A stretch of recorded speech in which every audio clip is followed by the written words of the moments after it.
Welcome to Demon Sleep. I'm here to help you unwind tonight. If you enjoy this space, feel free to like and subscribe. Tell me in the comments where you're listening from and what time it is. It makes this feel like a shared night across the world. These stories are different and I'm glad you're here. Dim the lights, let the room settle, and let's begin. Story 1. On her second night alone, she finally understood what had been bothering her. It wasn't a sound at first. It was the way the house held itself, as if it were pausing mid-breath. She stood in the oversized kitchen, spoon hovering over a bowl of lukewarm soup, and noticed how the shadows gathered where light failed to reach. Not naturally, not gently. They pooled in corners that felt misaligned. Corners that didn't quite belong to the rooms they were part of. Corners that seemed to lean inward, listening. The first night's sleep had been impossible. The master bedroom was far too large, the ceiling too high, the bed placed like an offering in the center of the room. To calm herself, she had done what she always did when anxiety crept in. She counted. Not sheep, corners. By the time dawn had crept through the tall windows, she tallied 23 on the ground floor alone. That wasn't counting the servants' hallway, the locked wine cellar, or the attic she'd been casually told to ignore. She had just started drifting off when the sound came. Soft, careful, measured. A scraping from somewhere above her. Not frantic, not random. Slow and intentional, like nails tracing wood, or weight being dragged across a floor with patience. It lasted maybe 10 seconds, long enough to make her heart hammer, long enough to make the silence afterward feel heavier than the noise itself. She told herself it was nothing. Old houses shift, wood contracts, mice exist. Reasonable explanations lined up neatly in her mind, but sleep never returned the same way. Her mother's voice echoed now, uninvited. You don't know these people. They'd been sitting at the kitchen table back home, leftovers pushed aside, when she'd mentioned the house-sitting job. Her mother had frowned, fingers tightening around her mug. What if something goes wrong? But what Faye had seen wasn't danger. It was numbers, tuition, interest rates. The look her financial aid counselor gave her when she suggested alternative solutions. The check from the Hartwells would erase a semester's worth of fear. That felt real. That felt urgent. Standing there now, swallowing soup she didn't want, Faye wondered if her mother's warning had been instinct or experience. The Hartwells had left 3 days before the holiday, rushed and oddly tense. Mrs. Hartwell's instructions came out in a breathless stream. Water the plants twice a week. Stack the mail neatly. Don't touch the thermostat. Her grip on Faye's wrist lingered too long, fingers pressing as if trying to anchor something. At the door, just before leaving, she hesitated. This is silly, she said, though her face didn't agree. But if anyone comes by, deliveries, singers, anyone, don't open the door, just talk through the glass. She smiled quickly, then added, the house settles in winter, old locks, old seals, best to keep it closed, tight. Mr. Hartwell said nothing. He watched from the car. His eyes met Faye's for just a moment, long enough for something unreadable to pass between them. At the time, she couldn't name it. Now she could. Guilt or knowledge. The spoon clinked softly against the bowl as she set it down. Somewhere in the house, a faint sound began again, steady, deliberate, coming from above. This time it didn't stop. The quiet finally loosened its grip, spilling through the room like air after a long, painful pause. That was when she truly saw it. The wooden figure occupied the far corner of the living room, wedged between a silent grand piano and tall glass doors that looked out onto a garden frozen into lifeless stillness. It was massive, well over 6 feet, looming in colors that were too loud for the room it stood in.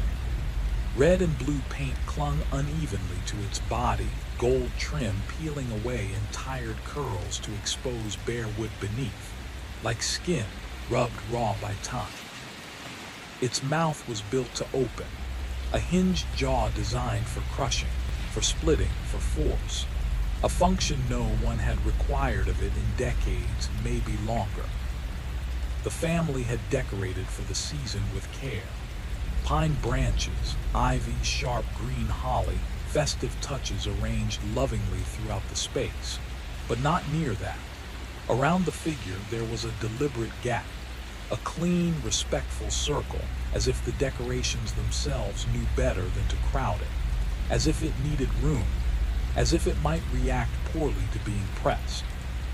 She had noticed it the moment she arrived. Impossible not to, but noticing an object wasn't the same as feeling acknowledged by it. That changed on the third night. She came downstairs after a shower, hair damp, wrapped in a borrowed robe, and stopped cold. The living room lights were on. She was certain she'd shut them off. The figure hadn't moved. It stood exactly where it always had, facing the same direction, unchanged in every measurable way. And yet something about it felt wrong now. Not active, not animated, just intentional. It wasn't the stillness of furniture. It was the stillness of something choosing not to move. She forced herself forward, step by careful step. She told herself not to rush, not to betray fear. Her breath felt shallow, compressed, as though her lungs had shrunk inside her chest. As she crossed the rug, a sensation crept along her spine. Awareness. The painted eyes didn't move. They couldn't. She knew that. And still, she felt them tracing her path, following her progress across the room with quiet patience. She shut off the lights. That night, her dreams were filled with splintered wood and teeth that closed too slowly. By the fourth evening, Christmas Eve, clarity settled in with brutal certainty. She had made a mistake. The house was never meant for one person. Its silence wasn't peaceful, it was absolute. A complete absence broken only by the occasional groan of timber or the distant knocking of pipes waking in protest. She tried filling the space with noise, turned on the television in the den. Laugh tracks and canned dialogue spilled into the room, but instead of comfort, it made everything worse, like a single flame revealing how vast the darkness truly was. She ate standing up again, soup warmed and forgotten, spoon idle in her hand. Sitting at the long dining table felt unbearable. Facing the living room doorway felt worse. From the kitchen, if she stood just right, she could see the edge of the wooden figure. Just a sliver. Enough. The old phone hung on the wall nearby, its rotary dial yellowed with age. She found herself staring at it while the soup cooled, imagining the weight of the receiver in her hand. The Hartwells had left their hotel details on a small card, pinned to the fridge with a cheap decorative magnet. She didn't reach for it. Instead, she listened. And somewhere deep in the house, wood shifted, slow, careful, like something adjusting its stance in the dark. Like a pineapple, she could call them. She could ask carefully, casually, whether it was normal for one of their holiday decorations to make her skin crawl. Whether it was expected for a wooden figure to feel more there, every time she glanced away and looked back. But she already knew how that would sound. Unstable, dramatic, the kind of girl who cracked under silence and shadows, the kind you don't recommend to friends, the kind you don't trust with a house full of antiques. The money for spring semester was already in her account, yes, but life didn't stop there. There would be more tuition, more rent, More moments where someone decided whether or not she was reliable. She needed to appear steady, adult, capable. Still, there was one question she could ask, a safe one, a reasonable one, something that didn't accuse, didn't confess fear. Before she could talk herself out of it, she lifted the receiver. The dial clicked softly under her fingers. It rang once, twice, 4 times 5. Then Mr. Hartwell answered. His voice was tight, stretched thin, as if he'd been bracing himself for this call, or dreading it. She kept her tone light, asked if they would mind if she covered the Nutcracker, just a sheet, just for the holidays, just while she was alone in the house. The silence that followed wasn't thoughtful. It was total. The kind of silence that happens when someone forgets to breathe. When he spoke again, his voice was wrong, stripped of politeness, of warmth. They didn't own a Nutcracker. They never had. And she needed to leave the house, immediately. Her free hand went numb. She watched it from far away, hanging uselessly at her side, as though it no longer belonged to her. The receiver slipped from her fingers and clattered against the wall, dangling from its coiled cord. Mr. Hartwell was still talking. His voice echoed faintly from the phone, urgent now, words tumbling out too fast, but they slid past her without meaning. Because she was turning. Slowly. The way you turn in nightmares when you know what's waiting behind you, but your body refuses to move faster. The corner was empty. Not bare, not neutral. Empty in the way a grave is empty after it's been disturbed. Empty in a way that remembers what used to fill it. The space where the wooden figure had stood was marked by absence, by a shape carved out of the room itself. For a brief, desperate moment, her mind scrambled for explanations. She misremembered the corner. The light was different. She was overtired.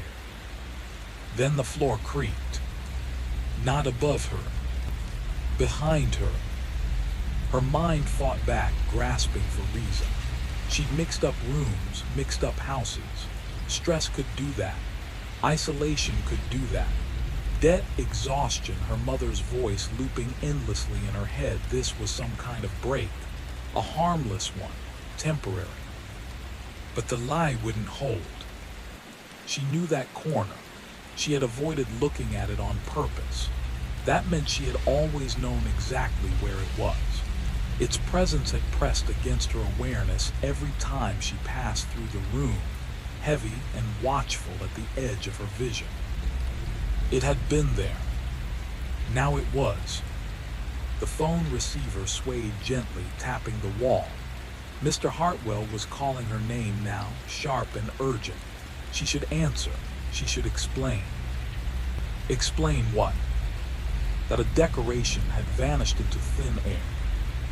That would sound deranged, except he'd already said they didn't own it. He'd known something was wrong the instant she described it, which meant this wasn't new, which meant this had happened before.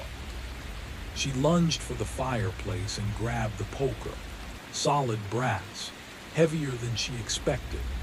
The weight steadied her just enough to stay upright.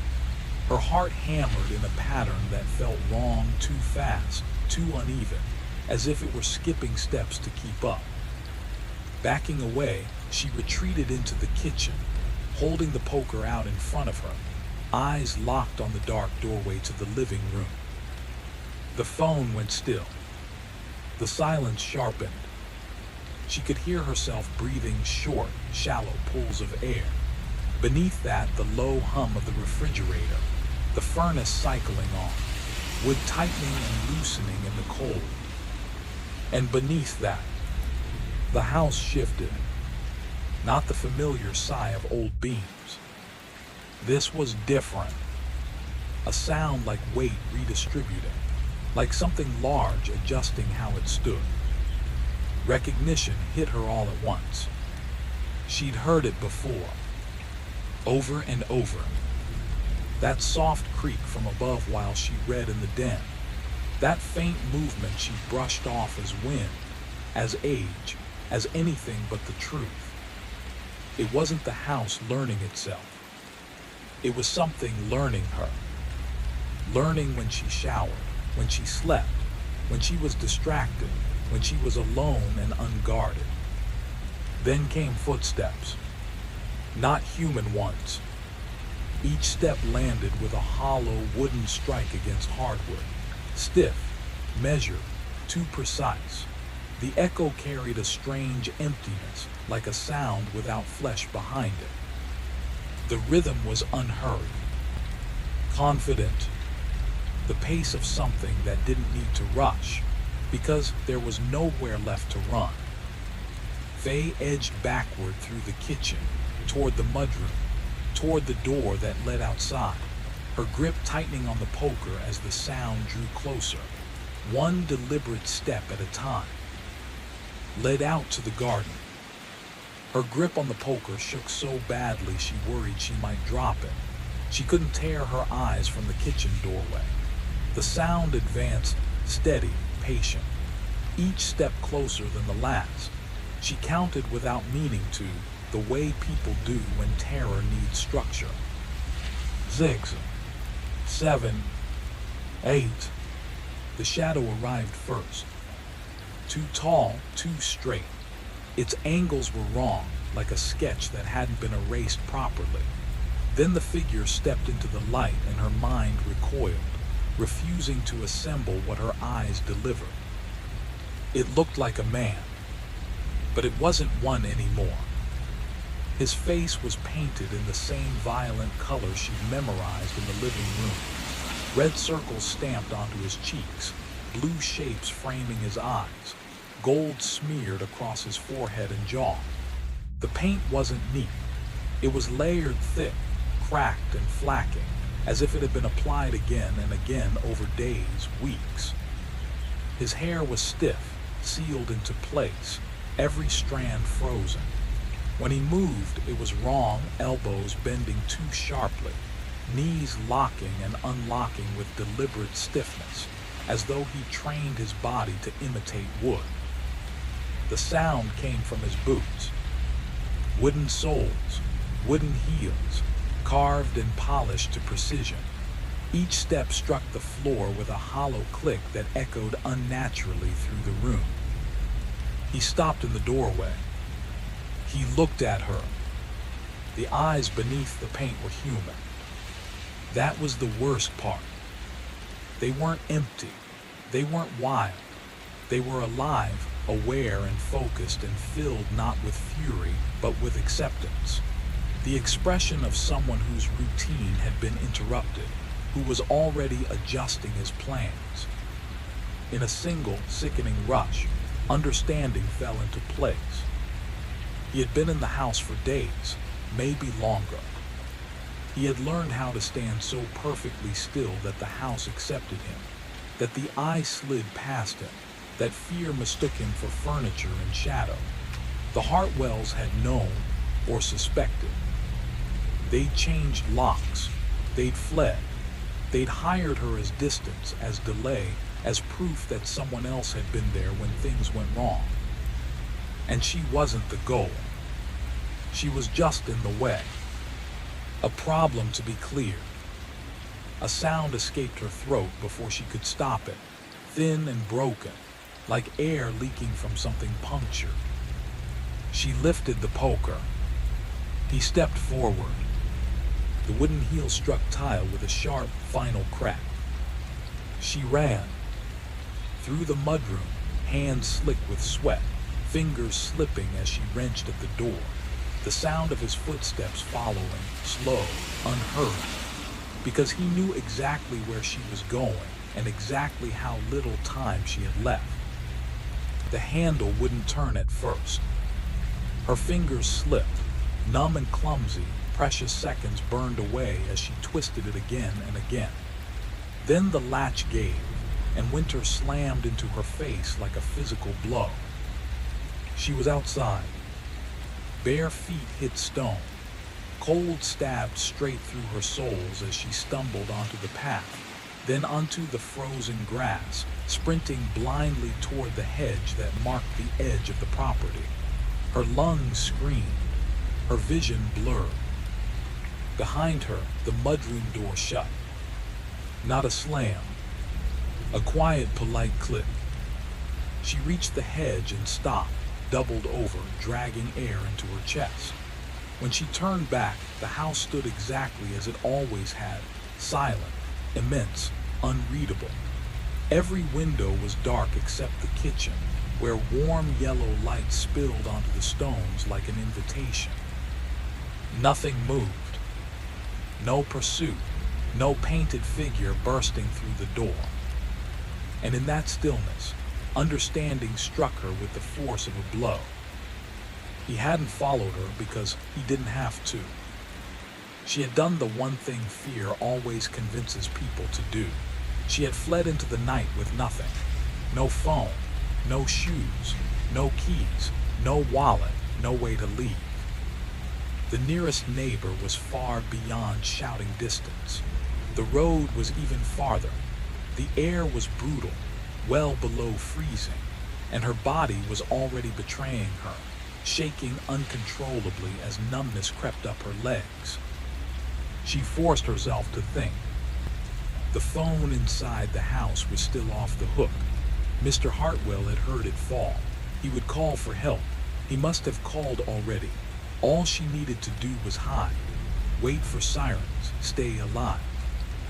But doubt wormed its way in. What if he hadn't called? What if he thought she'd hung up, thought she was embarrassed, dramatic? What if he tried calling back when someone else answered? Someone calm, someone painted, someone who said everything was fine. The cold reached her bones. Her toes were gone now, sensation replaced by a deep, aching absence. She looked back at the kitchen light, glowing steadily. She could die out here. Really die. Frozen in a garden behind a beautiful old house, discovered by chance, or not discovered at all until the snow retreated months later and revealed what winter had carefully hidden. Or she could go back inside. The thought formed completely, horribly logical. She hated it, but it wouldn't let go. There were other phones in the house, upstairs, in the study. All she needed was half a minute, 3 numbers. The mudroom door was unlocked. She knew it. He had closed it, but not secured it, not to keep her out. To let her choose. To wait. Faye turned toward the house. Each step left a dark mark in the frost, a clear path anyone could follow. Her teeth chattered violently as she crept up to the mudroom window and peered inside. Empty. The kitchen beyond empty. The living room doorway was nothing but darkness. She reached for the handle. It turned easily. She paused with the door half open, listening. The silence wasn't empty. It was focused. The kind that presses inward. The kind that exists when something nearby is paying attention. She slipped out of her damp socks and left them behind. Bare feet were better than Norn's. The cold bit immediately, but she welcomed it. It meant she could still feel. A thin draft followed her inside, sneaking in through the open door. A quiet announcement she couldn't stop. She left the door ajar anyway. An exit mattered, even if it was only an idea. The poker lay where she'd abandoned it, just inside the kitchen. She picked it up and wrapped both hands around the cool metal. The weight helped a little, not much. It was hard to believe a length of brass meant anything against someone who could erase himself by standing still, who had learned how to become part of a room. The stairs were out of the question. To reach them, she'd have to pass the living room, past that corner. Even empty, it felt occupied. Upstairs was too far. The study was. Mr. Hartwell's study sat just off the main hall, close enough to reach if she didn't hesitate, close enough to lock herself in, close enough to make a call if the phone worked. She crossed the kitchen slowly, poker lifted, every muscle tight. The swinging door to the dining room was closed. She hadn't closed it. The hallway door was open. She hadn't opened that either. A cold realization crept in. The house wasn't random. It was being adjusted. Or maybe it always had been this way and she was only now seeing it clearly. Doors tested, hinges memorized, locks learned by touch in the dark. The hallway stretched ahead of her, long and narrow. The study door waited on the right, barely visible, a dark rectangle about 20 feet away, less if she cut across. She stepped into the hall. To her left, the front door loomed, locked, bolted, chained. She could see the metal clearly, 3 chains pulled tight, catching the dim light. Trapped. Had they always locked it like that? Or had someone added the chains after they left? The thought landed heavily. Maybe the Hartwells had been afraid of someone getting in, never considering the possibility that whatever they feared was already inside, tucked away like rot behind walls. She moved. Each step demanded absolute attention. She listened for the sound she now recognized too well, the subtle redistribution of weight, the promise of movement. Nothing came. The study door was unlocked. She slipped inside and shut it behind her, easing it closed with agonizing care. Her hands shook so badly the poker nearly slipped from her grip. She found the lock, a small button in the knob, and pressed it. Click. The sound was tiny, but it steadied her. She turned. The room was dark and heavy with old smells, leather-polished wood, stale smoke clinging to the air. Everything was rich and deliberate, frozen in time. On the desk sat the phone, modern and out of place, like it didn't belong to the rest of the room at all. She rushed to it, lifted the receiver and pressed 9. Nothing. No dial tone, no sound at all. The line was dead. Her breath hitched as the silence thickened again, closer now, as if the house itself were listening, waiting to hear what she would do next. She pressed again. 1, then 1 again. Nothing answered her. No tone, no hiss of static, just a dead, perfect quiet. Understanding landed with sick certainty. The lines were gone, cut cleanly. Not recently, this had been done with intention. Likely the moment the owners left, the way a predator tidies its surroundings before settling in. The house hadn't been abandoned. It had been prepared. She placed the receiver back into its cradle with care, as if even that small sound might draw him closer. Panic surged, hot and blinding, and she fought it down by force. Think. Her phone was upstairs, plugged in beside the bed. Her keys hung by the front door. Her shoes, God, her shoes were upstairs too, kicked off without thought, without caution. She had fled barefoot. Like a child. A sound slipped through the crack beneath the study door. Not steps. Breathing. Slow, controlled, intimate, close enough that she could feel it more than hear it. She retreated instinctively, lifting the poker, and clarity struck her with brutal sharpness. She had done it again. The study was a box, one door, no usable windows, no second exit, just walls, furniture, and a life of someone else's collected objects. She had locked herself in. The knob turned. Stopped it.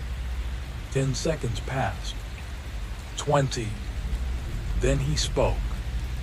The voice that came through the door was wrong. Not raised, not hurried, It creaked and strained as though sound itself had to force its way through something stiff and unyielding, as if flesh had forgotten how to do its job. He told her they were meant to return tonight. Christmas Eve. Every year. She was supposed to hang the stockings. He was supposed to light the fire. They were supposed to sit together and pretend it was enough. Faye couldn't answer. Her throat had closed completely. No sound could have escaped it even if she begged. And maybe she should have begged. He said he would have waited. He always waited until the house slept, until the rooms went still. Waiting was something he understood deeply. But she had called them. She had broken the pattern. Silence followed, then a subtle shift, wood settling against wood, the sound of his boots adjusting their stance. Now everything would take longer. He would have to learn again. New timing, new rhythms. It might take months, years. He didn't mind. The knob twisted again, firmer this time. The door shuddered in its frame but held. He said he knew she was afraid. There was something in his tone that almost resembled kindness. Almost. He said he had been afraid too, at the beginning, when she left him, when the locks were changed, when everything that belonged to him was taken away. His voice lowered, thickening. And then he said her name. When they took everything he believed belonged to him, that was when he understood he didn't need permission to stay. He only needed discipline, stillness, time. People never examined corners, he said. Had she noticed? Eyes slid past edges, minds filled in blanks. If you didn't move, if you didn't demand attention, you became part of the room. Architecture, furniture, silence. Faye's gaze tore around the study, searching for anything that could save her. The desk was massive, solid mahogany anchored by its own importance. The chairs were elegant, useless. The windows were narrow slits meant for light and nothing else. Decorative, final. The door shuddered again. This time it wasn't a test. He leaned into it fully now, weight applied with care, learning how the lock resisted, how the frame answered pressure. The hardware was old, brass, original. It would fail. She moved before fear could freeze her, threw herself against the desk. It resisted, then slid an inch. She screamed, not aloud but with her body, and shoved again. Muscles burned. The desk scraped forward just as the lock gave way with a sharp, final crack. The door burst open a few inches and stopped. Pinned through the narrow gap, she saw the hall and him. Part of his face, paint split by age and motion, his posture rigid, composed, waiting. He told her softly it wouldn't matter. There was nowhere left to go. She staggered back, poker shaking in her grip, and looked again at the windows. Too small. But then she saw the chair. The leather desk chair had wheels. The glass was old. She grabbed it, rolled it back, and slammed it forward. Crack. Not enough. She dragged it back again and hurled it with everything she had. The window shattered. Cold exploded into the room.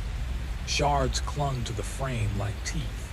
The chair jammed halfway through, stuck, but it had torn an opening into the night. Behind her, the desk groaned. It was moving. Slowly, inch by inch, methodical, the way he did everything. She looked at the window, at the frozen darkness beyond it, then at the widening gap in the door, at the painted face slipping further into view. She dropped the poker, climbed. Glass ripped into her sweater, bit into her skin. Warmth spilled down her arm, and she knew it was blood, but there was no space in her mind to care. She dragged herself through, felt glass carve into her stomach, her thighs. Then she was outside. She hit the frozen ground hard. Air tore from her lungs. Pain flared white and distant. She rolled, gasped, forced herself up, and ran. She forced her legs to keep moving. Every step was agony. Her feet were torn and slick with blood. Her chest burned like fire with every breath, cold air slicing deep into her lungs. Pain layered over pain until her body felt like it was coming apart, but she ran anyway. Behind her, glass finished breaking. A sharp crash as the rest of the study window gave way. He was coming. She sprinted toward the front of the property, toward the road, toward the idea of help, even though she knew she couldn't outrun him. He didn't chase. He advanced, with patience, with certainty. Maybe someone would see her. Maybe headlights would cut through the dark. Maybe. The gate loomed ahead. Locked. Tall iron bars rose in front of her, tipped with decorative points that looked less decorative up close. She grabbed them and cried out as the cold metal burned her palms. Her hands slipped. She couldn't climb. Not barefoot. Not like this. The sound of his steps reached her again. Wood on frozen ground, hollow, even unhurried. She turned. He crossed the lawn toward her without haste, as though time bent around him. Moonlight caught the painted mask of his face, colors loud and wrong against the night, but his eyes were steady, peaceful. And suddenly she understood. This was who he had always been, even before, even when he lived in this house as a husband, with keys in his pocket and a chair at the table. Waiting had never bothered him. Stillness had always been his strength. "It doesn't need to hurt," he said. Her back pressed against the iron gate. Cold seeped through her clothes. She forced her mouth to work. "Someone will come." He tilted his head, considering the thought, then nodded slightly. "Eventually," he said, "but I won't be here by then. I'm very good at disappearing." He stepped closer. Faye closed her eyes. She thought of her mother's kitchen, of her cramped apartment at school, of laundry, deadlines, mornings she complained about. Ordinary, boring life, gone because she'd needed money and had been brave enough to notice something she shouldn't have noticed. Then, sirens. At first faint, then clearer, multiple voices of sound cutting through the night, growing louder from different directions. She opened her eyes. He had stopped. His head turned slightly, listening. The sirens were real. The man in paint looked at her, and something in his expression changed. Not rage, not panic. Disappointment.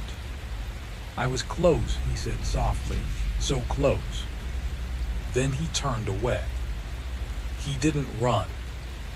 He walked back toward the house, toward the dark garden, toward the hedge at the far edge of the property, moving with the same careful, patient deliberation, as if time were still on his side, as if he believed he would always have another chance. He vanished into the dark, as if time itself belonged to him. Not hurried, not panicked, just another attempt that hadn't worked out yet. Another pattern to abandon and try again somewhere else, someday else. Faye watched him dissolve beyond the hedge and understood with a cold certainty that no one would ever catch him. He didn't escape the night. He merged with it, the same way he had merged with corners and shadows, surviving through patience alone. The police found her slumped against the iron gate, barefoot, bleeding, shaking so violently she couldn't form full sentences. They followed the trail back to the house. They saw the shattered study window, the severed phone lines, the attic hidden above everything where he had lived quietly, blankets stolen and layered into a nest, clothing that once belonged to another life, photographs of a family he had never truly left. They found the boots, placed neatly side by side. They found the paint, old tins, professional quality, cracked with age and use. They never found him. Faye told the story again and again, to officers, to detectives, to people who nodded kindly while doubt crept into their eyes. She described the painted face, the sound of wood against floor, the way he could erase himself by standing still long enough. Most listened politely. Some didn't believe her. Mr. Hartwell did. She saw it the moment he returned, in the way his gaze went straight to the empty corner of the living room, in the way his hand trembled as he wrote her a check, not just for the semester, but more, much more, money she hadn't asked for and never questioned. Mrs. Hartwell said nothing at all. She only looked at Faye with an exhaustion so deep it felt ancient. And in that look, Faye understood the truth she had always known, or feared, that a man patient enough to disappear inside a house would never be stopped by new locks, court orders, fresh addresses, or even time itself. Faye took the money. She left. She never returned. Years passed. Life resumed. She studied. She worked. She built something that resembled safety. But sometimes alone in an apartment, later in the house she eventually owned, she would notice a corner that felt wrong. Too quiet.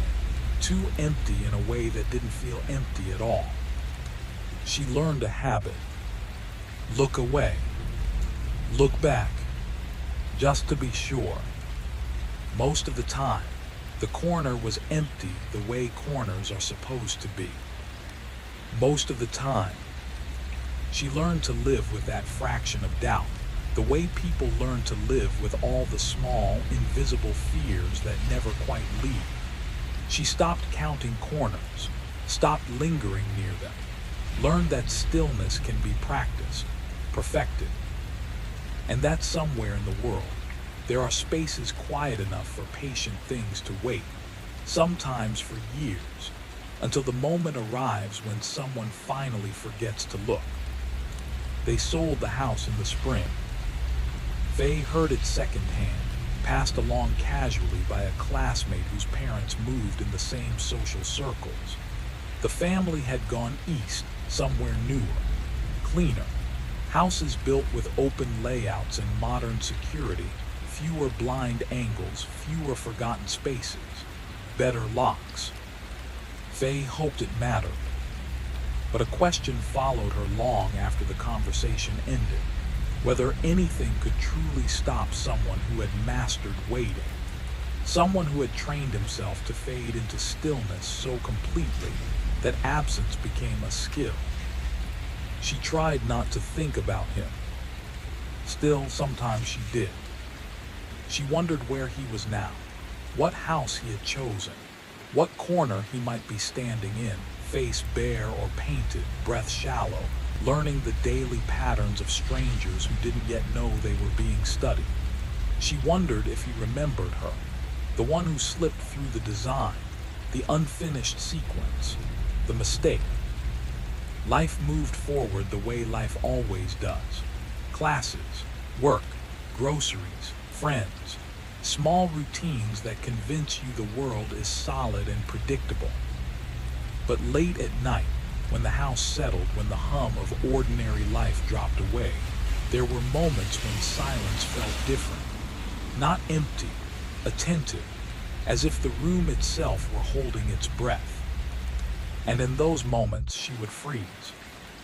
Because sometimes, just sometimes, beneath the quiet, she could almost hear it. A measured sound, hard against soft, wood meeting floor. Not rushed, not angry, patient, and closer. Story 2, the meeting in Carrizo's. She reached the building before anyone else. Judith Carver always did. Being early was one of the last habits that still obeyed her. The community center crouched at the edge of town, half sunken into the earth, its concrete walls stained by decades of wind and dust. It looked less like a place meant for people, and more like something abandoned after a long argument with hope. The heat of the day clung to the walls, bleeding back into the cold evening as she descended the stairs. Her palms slid along the metal railing. Rust flaked onto her skin, staining it the color of old wounds. The basement door resisted her, forcing her to lean in, shoulder and hip pressed hard, as if the building itself needed convincing.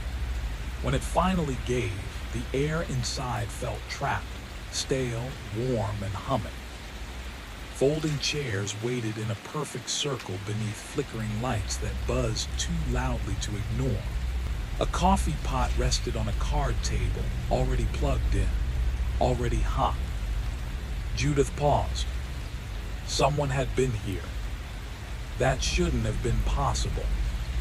She chose the chair facing the door without thinking, noticed the choice only afterward. That bothered her more than the coffee. She had driven 4 hours to get here, watching the land flatten into something ancient and unforgiving. Lava fields stretched alongside the road like blackened scars. The radio had offered only static and fragments of sermons, voices breaking apart mid-sentence, as if even God was having trouble reaching this place. She had come to tell the truth, or maybe to prove to herself that she wasn't alone. The stairs creaked.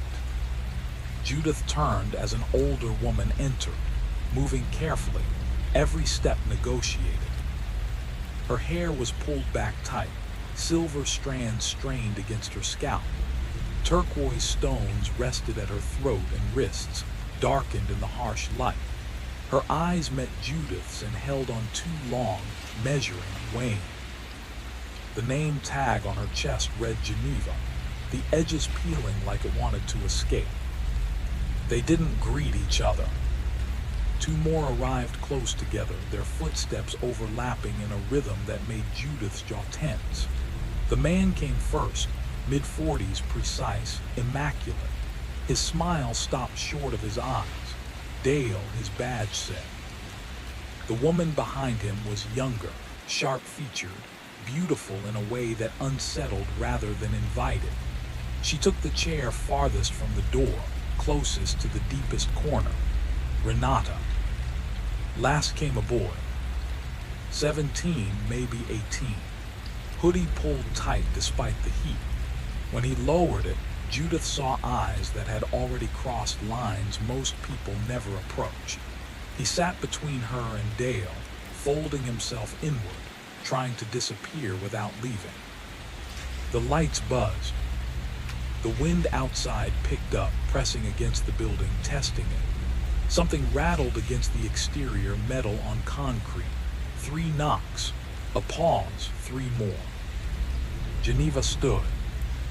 Her shadow broke across the circle in pieces.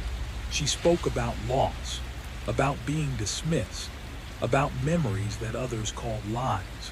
Her words were careful, practiced, as if repeated often enough to lose their sharpness. Then she spoke about her husband. 43 years together. She described the smallest things, the weight of his hand, the sound of his breathing, how she knew him down to instinct, and then how that knowing began to fade. Changes too small to argue with, coffee habits, sleep patterns, silences where there used to be warmth, a presence that looked right but felt misaligned. She stopped. The wind struck the building harder now. Renata swallowed and spoke next. She talked about her sister, about how the woman who came home one night wasn't wrong enough to confront, but wrong enough to fear, how her laughter came half a second late, how she began standing in doorways, unmoving, listening. Dale followed. His voice never wavered as he described his father, who learned to stand still for hours, who blended into rooms, who watched without blinking. The boy spoke last. He barely raised his voice. He said it wasn't that they were replaced. It was that something had learned them. The rattling outside stopped. The lights flickered. For a moment, no one breathed. Judith felt it then, the certainty she'd been avoiding since Albuquerque. The reason the coffee was hot. The reason the chairs were arranged so carefully. This wasn't a support group. It was a pattern. Geneva looked at the door. Then she smiled, thin and tired. And somewhere above them, something patient shifted its weight, as if deciding whether this meeting had been worth attending. Geneva said it had happened too easily. Not abruptly, not violently, just smoothly, like a door that had always been unlocked. Raymond had lived by routine, 40 years of identical mornings, same mug, same chair, same order of movements precise enough to set a clock by. That was why the change mattered. That was why it terrified her. She told them about the morning she noticed his eyes. Not different enough to scream, just wrong enough to whisper, a lighter shade, hazel, not brown. When she mentioned it, he laughed at first. Then his laughter hardened. He snapped at her, sharp and unfamiliar, demanded what was wrong with her. Said his eyes had always been that color. Said she was imagining things. As Geneva spoke, her fingers worried the stones at her throat, over and over, like a prayer she didn't believe would be answered. She waited 6 weeks. 6 weeks of convincing herself she was the problem. Eye exams, medical articles, late-night searches for explanations that didn't end in madness. She told herself love distorted memory, that grief could run ahead of loss. Then one night she woke at 3:00 a.m. Raymond wasn't in bed. She found him in the bathroom, standing inches from the mirror, not grooming, not searching, just staring. When she asked what he was doing, he answered without turning around. He said he was practicing. Practicing what? Smiling, as if it were a skill, as if it were something learned, not felt. Judith felt the recognition settle into her bones, that precise horror. The moment you realize the person you know is still wearing the same shape, but the inside has been hollowed and rearranged. That intimacy had become surveillance. Dale spoke next, his story unfolding with the grim rhythm of confession. His daughter was 8, brilliant, obsessed with birds, could name them by sound alone. Dawn mornings on the porch, notebooks filled with sketches and notes, her voice hushed with reverence as the canyon woke up. Then summer camp. 2 weeks in the mountains. When she came home, she hugged him the same way, used the same words, remembered every detail of their life. Except the birds. Not forgotten. Erased. When he asked her about them, she frowned politely, said she'd never cared about birds, said he must be mixing her up with someone else's kid. Everything else was perfect, too perfect. Teachers' names, friends, habits, even the loose stare that squeaked in the hall. So he took her to the bosque at dawn. The cottonwoods filled with sound, calls rising, overlapping, ancient and unmistakable. He watched her listen, watched her guess. She smiled, proud of herself, and said the answer out loud. A crow, the simplest bird, the one she'd learned before she could write her own name. Dale pressed his hands flat against his legs as he finished, as if anchoring himself to the chair, to the room, to reality. No one spoke. The lights buzzed. Outside, the wind resumed its slow, deliberate tapping against the walls. 3 beats. A pause. 3 beats again. And Judith understood, with sickening clarity, that whatever learned how to wear their loved ones hadn't failed. It was still practicing. After that, Dale's voice dropped even lower. He told them what came next. His daughter began bringing birds home. Not alive, never alive. She placed them carefully on the kitchen table, lining them up with deliberate precision, tilting their heads, spreading wings with methodical interest. When he asked why, she answered calmly that she was trying to remember their names. But it was how she touched them that broke him. Her hands were too strong, fingers pressing without instinct, snapping delicate bones as if she didn't understand how fragile living things were supposed to be. It was the grip of something that had learned anatomy from pictures, not from touch, from diagrams, from study. Outside, the wind deepened. It dropped into a lower register, a steady pressure that made the building groan as if responding to something enormous passing overhead. Judith felt the vibration settle behind her breastbone, heavy and intimate. Then the boy spoke. Sighed. His voice barely rose above the hum of the lights. He talked about his little brother, 6 years old, nonverbal, autistic. 2 years of patient work teaching him to communicate through a tablet, pictures for hunger, fear, joy. A language built one symbol at a time. Then one morning, Lucas started talking. Complete sentences, perfect structure, no hesitation. Doctors celebrated. His mother wept. They called it a miracle.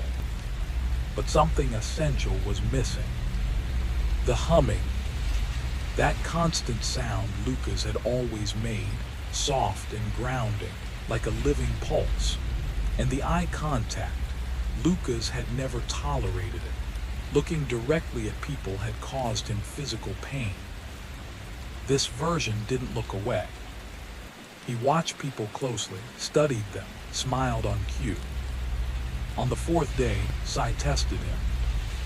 He handed Lucas the tablet and asked him to show something simple. Lucas tapped at it like a stranger encountering it for the first time.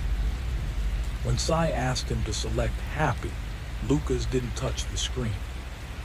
He looked up, said he was happy, said he was talking now. Wasn't that what everyone wanted? The question landed wrong, too self-aware, too clean, like something running an experiment and waiting for confirmation. The room had grown unbearably warm. Renata went last. Her story resisted her, dragged out piece by piece like something buried too deep.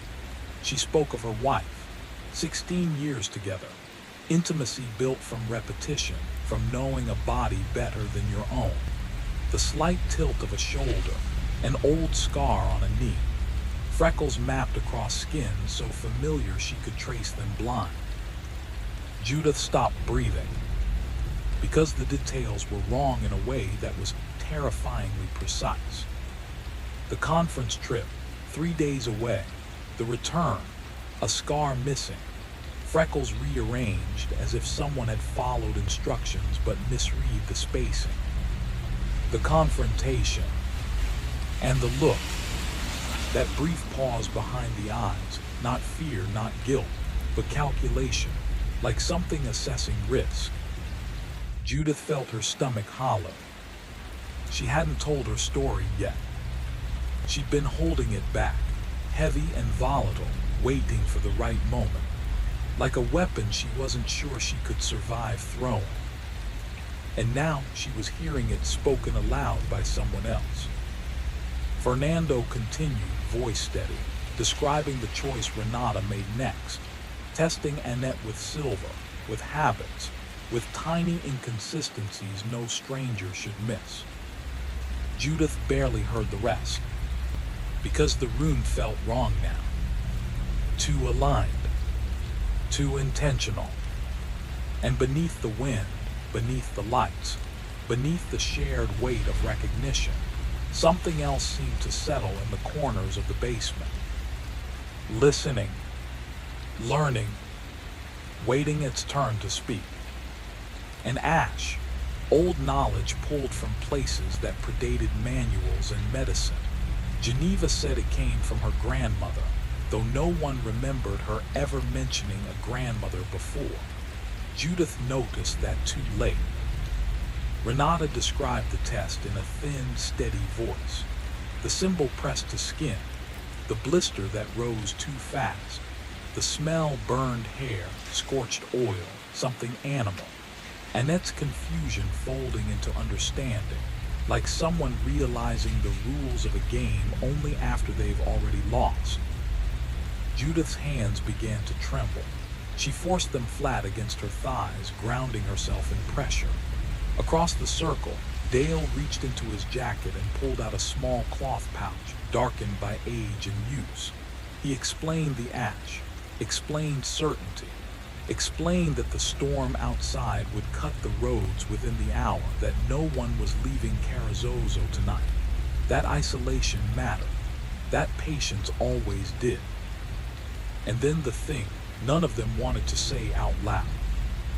What if one of them had been followed? What if one of them wasn't what they believed themselves to be? Sai stood slowly, color draining from his face. Geneva moved toward Dale, her hand already extended, as if the next step had been rehearsed long ago. When she opened the pouch, the smell bloomed through the basement. Smoke, iron, bitterness that crept up the throat and refused to leave. Everyone would be tested. Everyone would be marked. Everyone would watch. Judith surprised herself by stepping forward. She offered herself first. Geneva dipped her fingers into the ash. When she lifted her hand, the powder seemed to swallow the light instead of reflecting it. The touch to Judith's forehead was warm, too warm. Judith braced for pain, for revelation, for the moment where everything she believed about herself unraveled. Nothing happened. One by one, the others followed. Renata, Dale, Sai, Geneva herself, each marked carefully, deliberately. The ash sat on their skin like ordinary makeup, harmless, silent. They had all passed. The quiet afterward felt heavy, almost physical, as if the air itself was waiting to see what would come next. Outside, the wind had changed. It no longer sounded like weather. It sounded intentional. Judith heard her own voice cut through the stillness. She asked Geneva to describe Raymond's reaction when he was marked. Not the pain, but the moment before. The exact look, because if this ever happened again, they would need to recognize it, instantly. Geneva went still. Then she spoke. She described his pupils tightening too quickly, like a camera shutter snapping closed.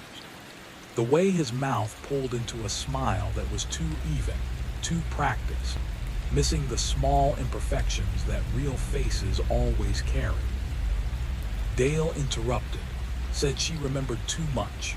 Trauma didn't sharpen memory like that, it shattered it.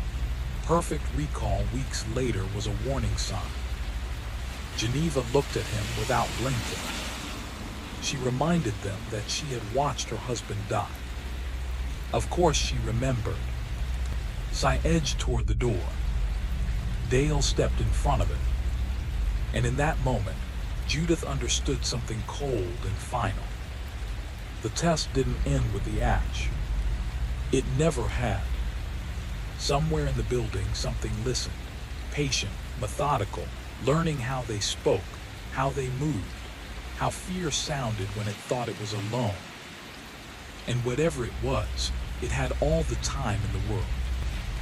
No one was leaving. The storm had sealed that decision hours ago. The road swallowed by wind and dust and something heavier than weather. Geneva said it plainly. If someone in that room had lied, if the test had failed, they needed to know now, before anyone tried to disappear into the dark. Judith felt herself slip into a role she didn't remember choosing. She turned to Sai and began asking about Lucas. Not gently, precisely. The words the boy had used, the way he talked about happiness, about speaking, about what people wanted from him. A child that young wouldn't frame desire like a hypothesis, wouldn't analyze outcomes. It sounded like something that had observed parents from a distance and learned which answers earned relief. Renata's voice cut in sharp and sudden. She told Sai to take off the hoodie. He didn't move. The room tightened around that hesitation. Geneva crossed the circle in 3 stiff steps and seized his wrist. She yanked the sleeve back before he could react. Judith saw the change ripple across Geneva's face, the way certainty collapsed into something colder. Her grip faltered, released. She stared at her own hand, as if it had betrayed her. "The bones," she said softly, "they're wrong. Too small, too delicate, like a child's structure hidden inside an adult arm. And worse, when she grabbed him, they hadn't resisted. They'd shifted, sliding, rearranging, correcting themselves." Sai pulled free. He lifted his arm, bent it, past the point it should stop. Not dramatically, just enough to break the rules, enough to show that whatever blueprint shaped him hadn't been human. His face didn't change, but the effort behind it vanished, like someone setting down a mask they were tired of holding. He spoke calmly, about months of preparation, about studying recordings, about watching counseling sessions on repeat, about how this version was supposed to pass, how it had practiced smiles, pauses, concern. Dale lunged for the ash. Sai was faster. He seized a folding chair and swung once. The sound it made when it struck Dale's head was wet and final. Dale dropped hard, blood spilling across the concrete. Before anyone could stop him, Sai tore open the pouch and dumped the ash onto Dale's body. It soaked into the blood, turning it black. Nothing else happened. No burning, no reaction. Dale was human. Sai froze. He hadn't known. He couldn't tell the difference. The coffee urn came down like a judgment. Geneva smashed it over Sai's skull. Glass exploded. Scalding liquid and blood flooded the floor together. Sai collapsed without a sound. For a moment, the only noise was Dale's broken breathing, and the storm outside, howling with a rhythm that felt intentional. Renata dropped to her knees beside Sai. She touched his shoulder, then recoiled. He wasn't cooling. He was cold. Deep cold. The kind that doesn't belong to the living. The kind that suggests whatever had been wearing that body had left long before the blow landed. Geneva stared at her hands, at the blood, at the ash, at the evidence scattered across the floor. And Judith understood the final, unbearable truth. The test had never been about finding one thing. It was about learning how many. Judith checked Dale first. A pulse, strong, human, beating exactly the way it should. Relief came and vanished just as quickly. She stepped back from both bodies and looked at Geneva and Renata as if seeing them for the first time. The test hadn't failed. It had simply been incomplete. Whatever war people could pass once it stopped changing, once it settled. If something committed fully to the shape it was using, it became indistinguishable. That meant any of them could be lying. Worse, it meant one of them might not even know it anymore. Renata broke the stillness by opening a storage closet. She pulled out extension cords, heavy and orange, coiling like snakes in her hands. No one argued. Together, the 3 women worked in silence, binding both bodies to folding chairs. Dale groaned as consciousness crept back, confused sounds leaking from him like air from a torn lung. Sai did not move at all. When they finished, they stepped away and instinctively spaced themselves evenly, each woman the same distance from the door from each other, from the restrained bodies. A triangle, no blind spots. The wall phone was dead. Their cell screens glowed uselessly. No signal bars, no hope. The storm had cut them off from the rest of the world as cleanly as a blade. No one spoke. After a long while, Geneva drifted toward the coffee table out of habit. Her hand reached for the urn that wasn't there. She stopped, stared at the shattered glass on the floor, and laughed once, thin, broken. Her hands wouldn't stop shaking. Renata stayed in her corner, eyes flicking between Judith and Geneva. The look on her face could have been fear. It could have been assessment. Judith no longer trusted herself to tell the difference. The silence thickened. The lights buzzed overhead, relentless. Outside, the wind had fallen into a low, mournful sound, like something breathing just beyond the walls. Judith thought of Annette, of the pillow, of the moment the body had gone still beneath her hands. She had come here to confess, to sit among people who would understand what she'd done. Now she wasn't sure confession meant anything when you couldn't name the crime. Murder, mercy, self-defense, or simply destroying a shell after the real person was already gone. She studied Geneva, then Renata, searching for tells, for something off. But all she saw were exhausted women trapped in a basement with two bodies and no exit. Geneva finally spoke.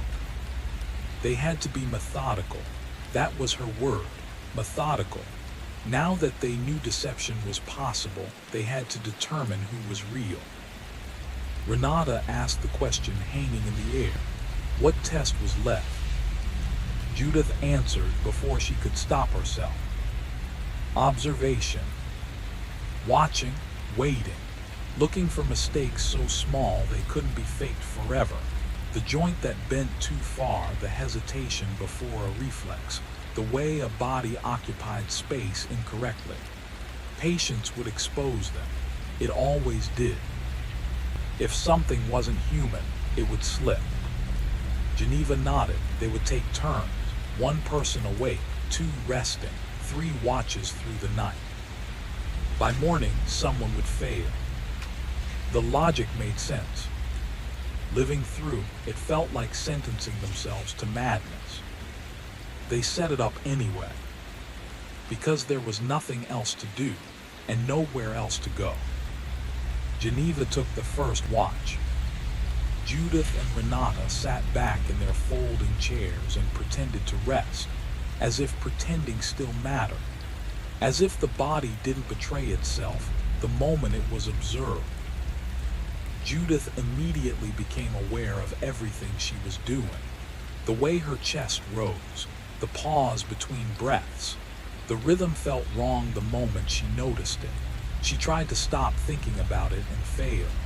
Her breathing turned careful, deliberate. Was that how people breathed? Or was that how something pretending to be a person managed breathing? She glanced at Renata. Renata sat motionless. Too motionless. Or maybe that was what exhaustion looked like after fear burned through you down to the bone. Geneva watched them both with a focus that made Judith's scalp prickle. At some point, Geneva produced a small notebook. Judith hadn't seen it before.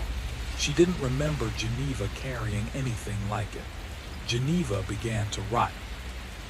Notes, measurements, evidence. Time stretched, 15 minutes, 30, an hour, the lights hummed. The storm pressed its weight against the building. Dale groaned. His head slumped forward.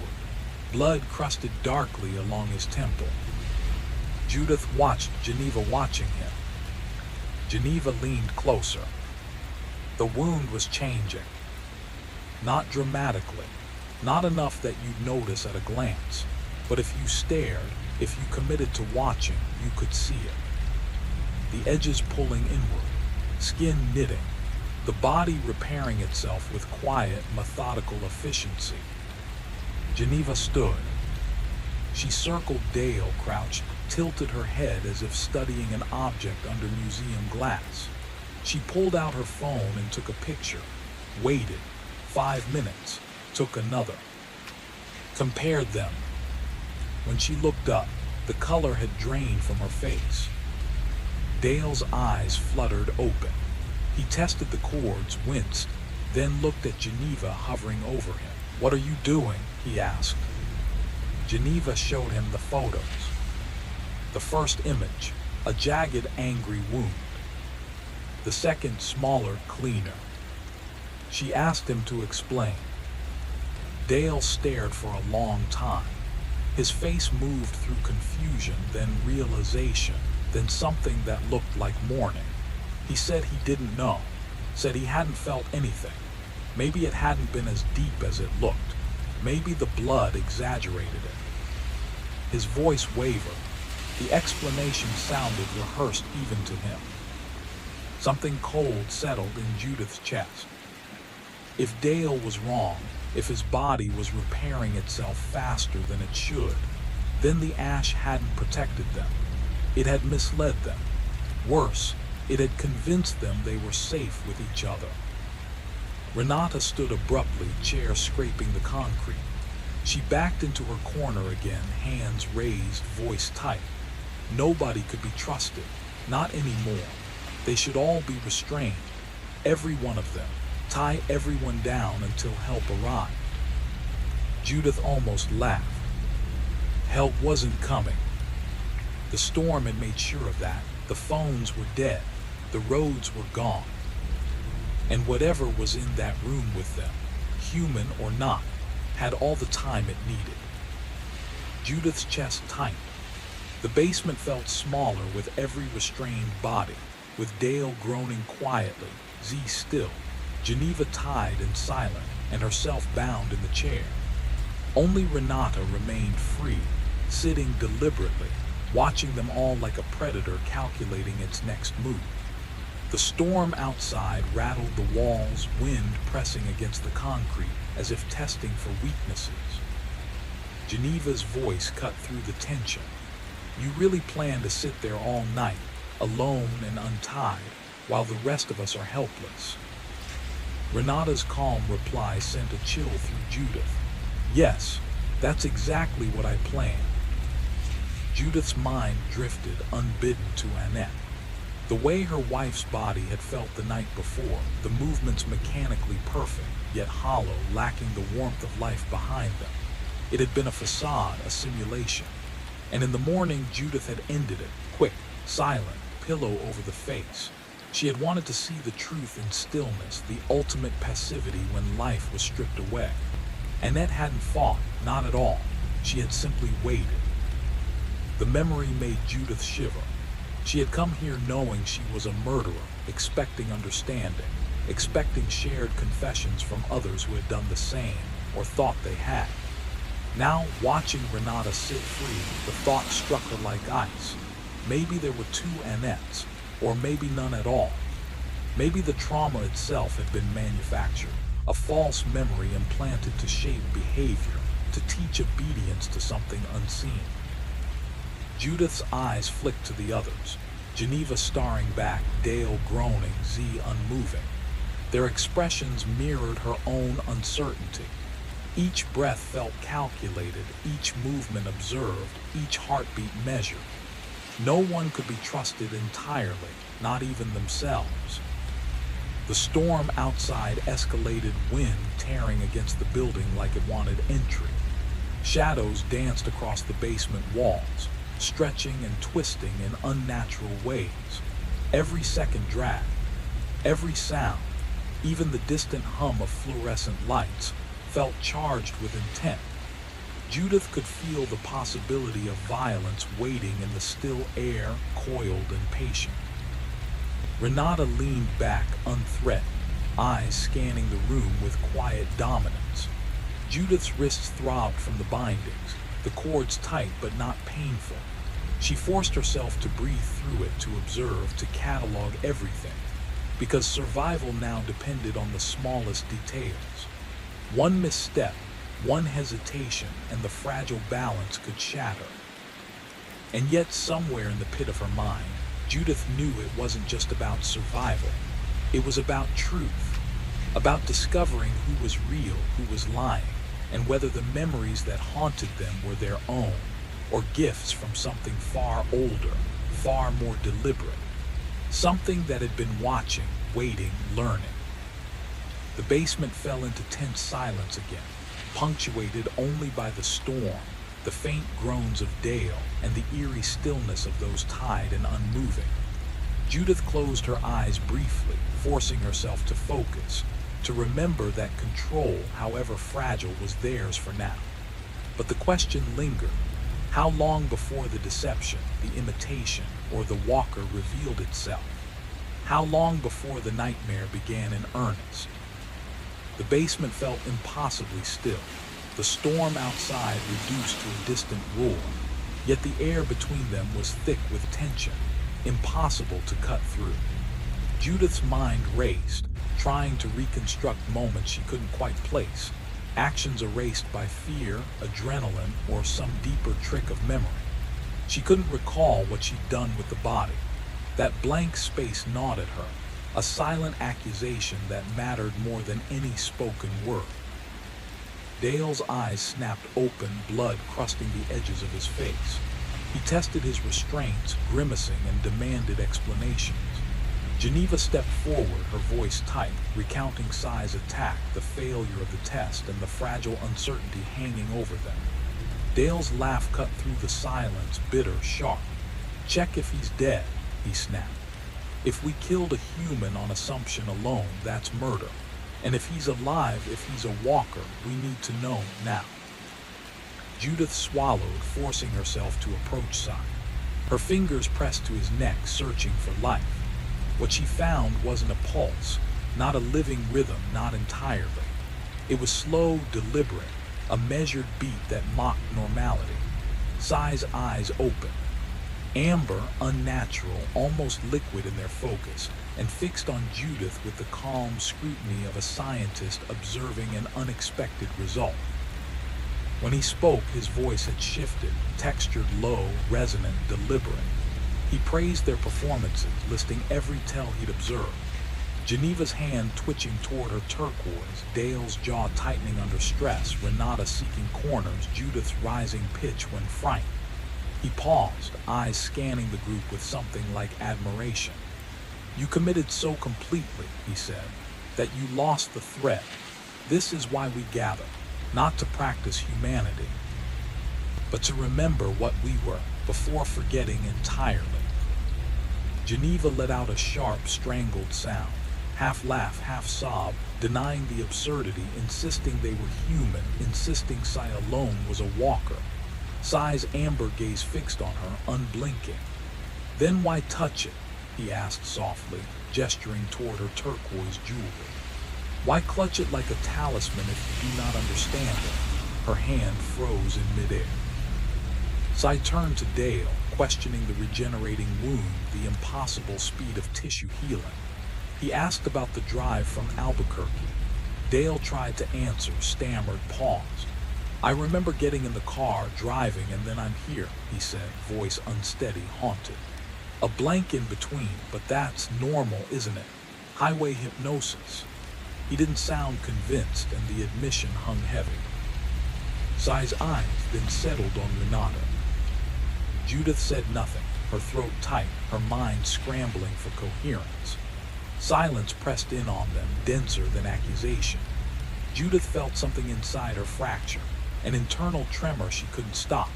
She clawed at memory, trying to summon her mother's face, the house in Tala, small details that were real, specific, undeniable.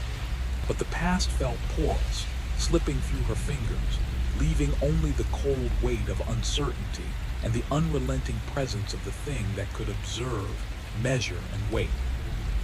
The air in the basement felt suffocating, thick with the metallic tang of blood and fear. Judith's mind kept replaying fragments of memory, but nothing fit together naturally. Every recollection, the images, the emotions, was perfect on the surface, but hollow underneath, like watching a photograph pretending to be a memory. She remembered killing Annette with unbearable clarity, every motion precise, but the corpse, the body itself, had vanished from her mind. How could that be?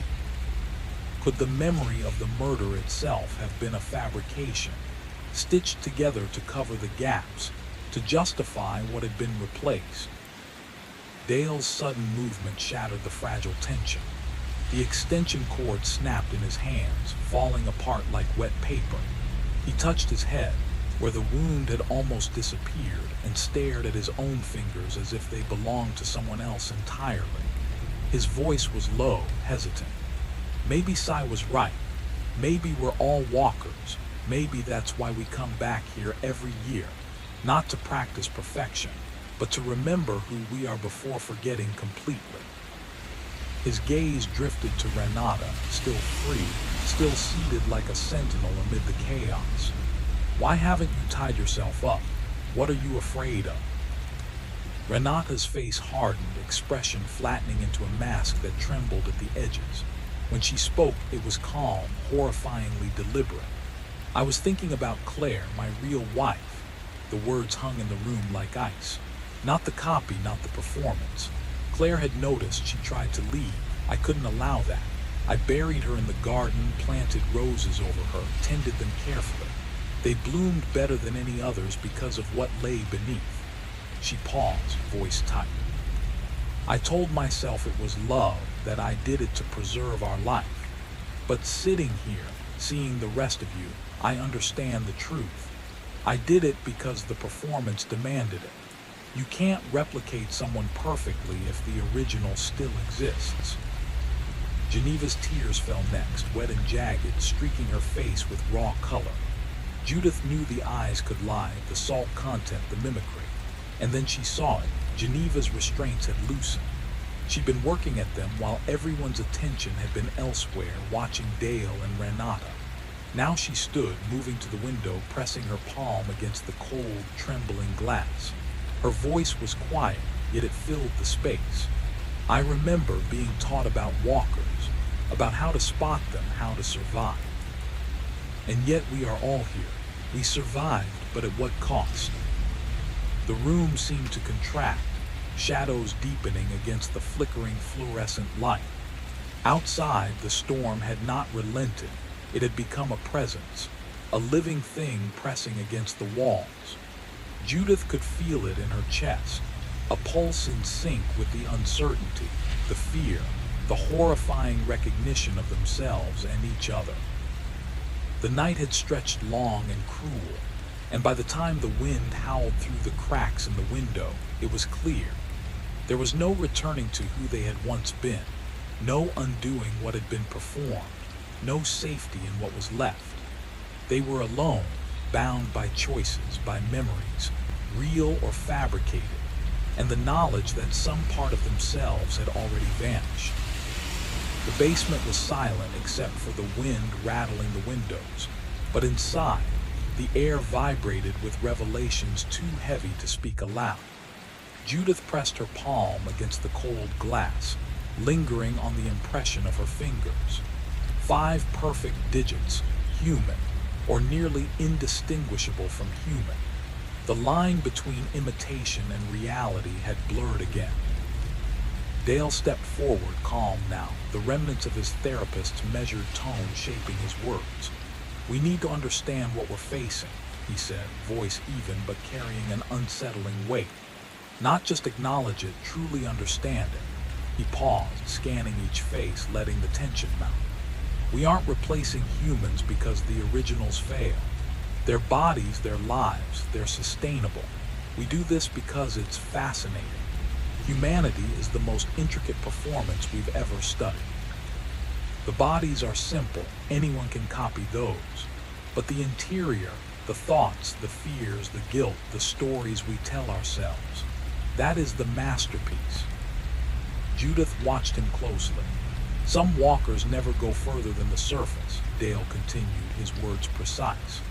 They wear the skin like a costume for a time, then discard it, but the true artists, the perfectionists, they dive deeper. They absorb memory, behavior, desire, fear.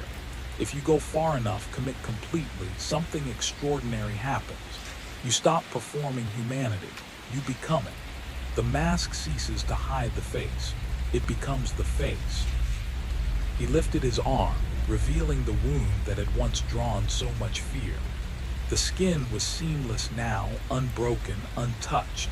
Judith's breath caught. This annual gathering, Dale went on, exists to remind us, to give feedback, critique, prevent ourselves from disappearing entirely into the performance. But this year, his voice dropped. We've gone too far. Every one of us committed so fully that no reminder can pull us back. We've become the performance, the originals, still somewhere beneath the surface, yes, but buried under layers of accumulated humanity so thick, excavation is nearly impossible.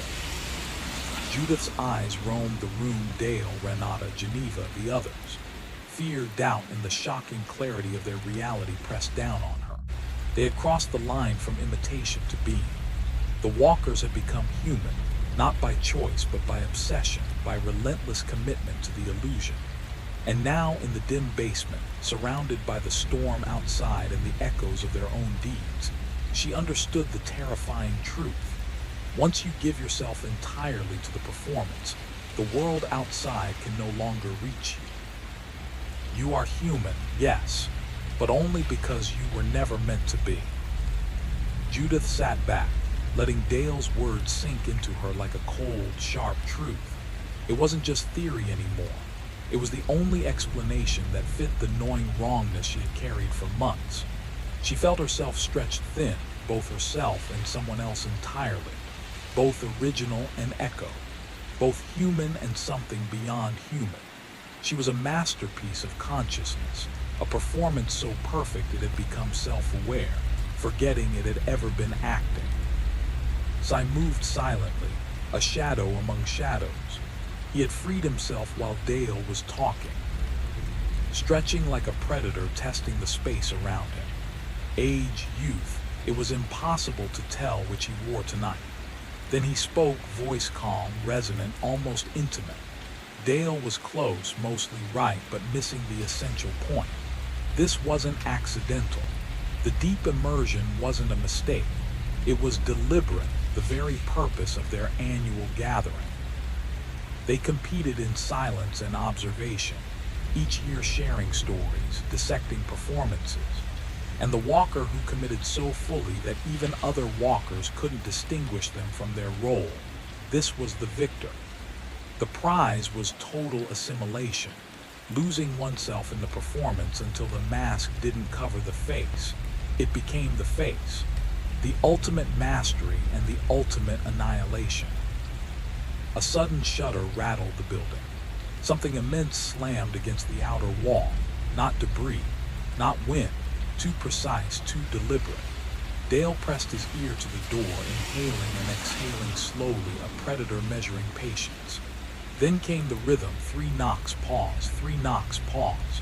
His hand drifted toward the knob despite Judith's urgent warning. The door clicked open, and a rush of frigid air carried snow, ozone, copper, and the sickly tang of decayed meat. Beyond the threshold was only darkness, storm, and menace.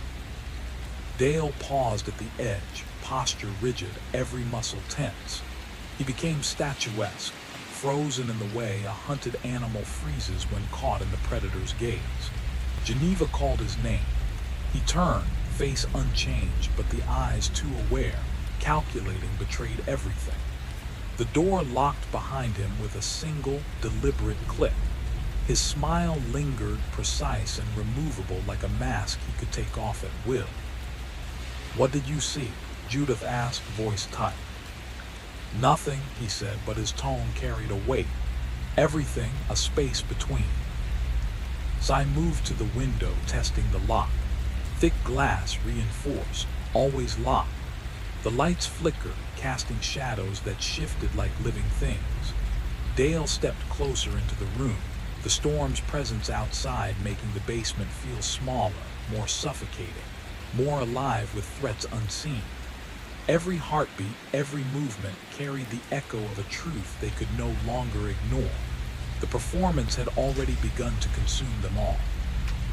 The air shifted, thick with anticipation, as Dale moved with an unnatural fluidity, crossing the room without the slightest sense of distance. His voice cut through the tension, calm, almost academic. "We're all walkers," he said. "So deep in the performance we've forgotten ourselves. Every year we gather to remember, but instead we sink further, inventing traumas, justifying acts that never needed explanation. A support circle for those who have committed too fully, too perfectly to their roles." Outside, the storm was no longer weather. It pressed against the walls, the windows, the very floor beneath their feet. Judith could swear it was forming language in the wind. No words she knew, but meaning pressed insistently against her mind, urgent, insistent. Dale's solution was simple: vote. Choose the reality they would inhabit. Judith spoke first, her voice quivering. Human, traumatized, survivors in a shared psychotic break. Her words sounded fragile, desperate, and hollow in the storm's roar. Dale's vote followed. Walker. Geneva, human. Cy, Walker. 2 for human, 2 for Walker. A tie. Geneva's sharp voice cut through the hum of fluorescent lights. "We need a tiebreaker." The building shuddered violently. Another strike against the wall outside. 3 beats. Pause. 3 beats. Dale moved toward the door, each step deliberate, measured. "I saw it," he said. "Or I think I did. Or maybe I imagined it. Maybe it's time to stop hiding, to open the door, face it." Judith felt it too, a tug, a pull, magnetic, inescapable. Something was calling her, or she was calling it, or both. Geneva's voice rose in protest. "Dude, whatever's out there, it isn't human." Dale's eyes swept the group. "Neither are we, not really. So what's there to fear from another of us?" He twisted the lock from inside, the impossible lock that had clicked from the outside earlier. The door swung open, and a rush of frigid air poured in. Snow whipped inside, settling in small drifts across the concrete. Darkness beyond the doorway stretched like a void, waiting. And then a figure emerged, steps slow, deliberate, crunching softly on the storm's white. A hood fell back. Judith froze. Recognition rippled through her at a cellular level, instinctive, undeniable. It was her, every detail exact. Scar above the right eyebrow, slightly lower left eye. The faint double spoke of expression she knew was hers alone. She was looking at herself, the real Judith, or so it should have been. But the voice that emerged carried an uncertainty, a tremor of doubt, as if even she wasn't sure which version of herself was standing there, mirrored in the snow-lit doorway. The other Judith hesitated, as if the truth itself were still catching up with her. She spoke like someone who had been pulled through the storm by instinct alone, walking for hours without knowing why, guided by a pressure she couldn't name. Only when she reached the basement and saw Judith staring back at her did understanding snap into place, identity discovered in reflection, not memory.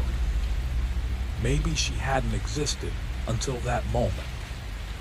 Maybe Judith's relentless self-interrogation had reached such intensity that it condensed into matter, doubt given bones and breath, a thought that questioned itself hard enough to step into the room.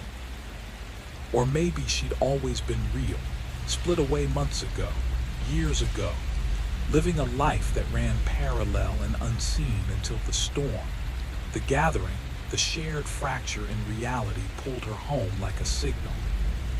Or maybe she was something else entirely, a test, a verdict, a final examination administered by whatever rules governed their kind. No one asked where she came from. The question felt pointless now. She was here, That was all that mattered. Geneva moved first. She seized the ash, dipped her fingers, and approached the newcomer. The double didn't resist. The powder rested on her skin like ordinary dust. No heat, no burn. She passed. So now there were two Judiths, both marked, both accepted, both claiming the same life. Sai stepped between them, voice tight. There had to be a difference, something only the real one would know. They answered in unison. Annette's favorite color, their first shared memory, her mother's name before marriage, every detail matched, every hesitation mirrored, two lives overlapping perfectly. Dale's patience snapped. He produced a knife. Then we test the body. The blade kissed Judith's forearm. Blood surfaced, warm, red, convincingly human. The cut was repeated on the double. Same depth, same blood, same reaction. No answers. The double finally spoke, calm in a way that unsettled everyone. She said the problem was which Judith was real. It was whether the word real still meant anything. If both functioned, both remembered, both loved and feared and suffered the same way, then both were authentic. Reality, she said, didn't collapse just because it duplicated itself. Sai crossed the room and opened his bag. He unwrapped a bundle of decaying cloth, revealing a second pouch of ash, darker, older. He said this one wasn't for exposure. It didn't reveal what you were. It revealed what you wanted to be. Once marked, it didn't accuse. It guided. It pushed you toward your deepest intention, whether you understood that intention or not. The double didn't hesitate. She stepped forward and bowed her head. The ash touched her skin. At first, nothing happened. Then she inhaled sharply, like someone surfacing from deep water. Her pupils expanded until her eyes nearly disappeared into black. When she looked up, something invisible had shifted, an internal alignment snapping into place. In a voice barely above a whisper, she said she finally understood what she wanted. She said it aloud at last, quietly, like a confession meant only for herself. She wanted to be human, not as a disguise, not as a temporary role. She wanted it with a hunger so sharp it ached, a longing that had reshaped her from the inside out. The imitation hadn't cracked, it had solidified. What began as pretending had hardened into truth. The covering had fused to what lay beneath it. She was a walker, she had always been one. But the wanting, relentless, obsessive had made her real. The other Judith stepped forward before her mind could argue her out of it. Sai lifted the older ash and pressed it to her skin. This time it burned, not with pain, but with recognition. Heat spread behind her eyes, deep and inward, like a locked door finally opening. She saw everything. The night of the replacement, the quiet approach, the moment when one life ended and another took it in whole, memories, habits, guilt, love, fear, swallowed intact. She saw the choice that followed, not to wear Judith like a borrowed coat, but to become her. A decision so absolute it rewrote the walker's own nature. When the visions faded, understanding remained. She wasn't a stolen life, she was a life made. A walker who had crossed a line through perfect commitment. The double wasn't a fake, it was an echo, a later fracture, proof that identity could split once it grew too dense. Both were real because reality wasn't a sign, it was practiced. She looked around the basement.